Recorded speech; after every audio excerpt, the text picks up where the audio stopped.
Қайырлы күн, Лейла Қалибековна. Қайырлы күн. Сізбен қазір өміріңізде не болып жатқаны жайлы әңгімелессем деп едім. Сіз Женевада 6 жылдан бері тұрып келесіз. Соңғы 2 жылда жағдай ушығып барады. Оның ішінде жергілікті басылым да бар. Сұрақ мынадай: соңғы 2 жылда өміріңізде не өзгерді? Қазір өзіңізді қаншалықты қауіпсіз сезінесіз?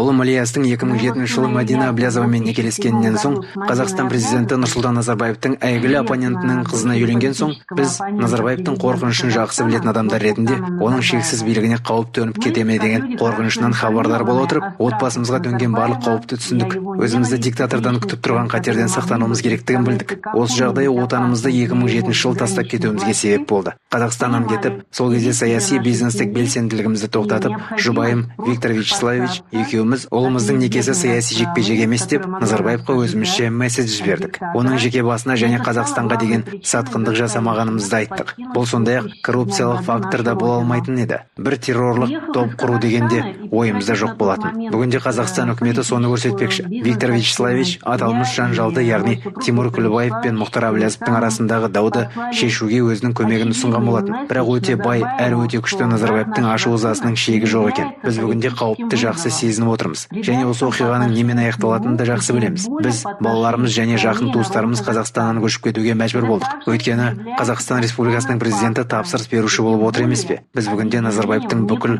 мемлекеттік ресурстарды пайдаланып отырғанын білеміз. Әртүрлі мемлекеттердің сыртқы істер министрлігі, күштер ведомстволары Қазақстандағы Интерпол бюросы арқылы әрекет етіп отыр. Барлық бағыт бойынша қысым көрсетіп, біздің отбасы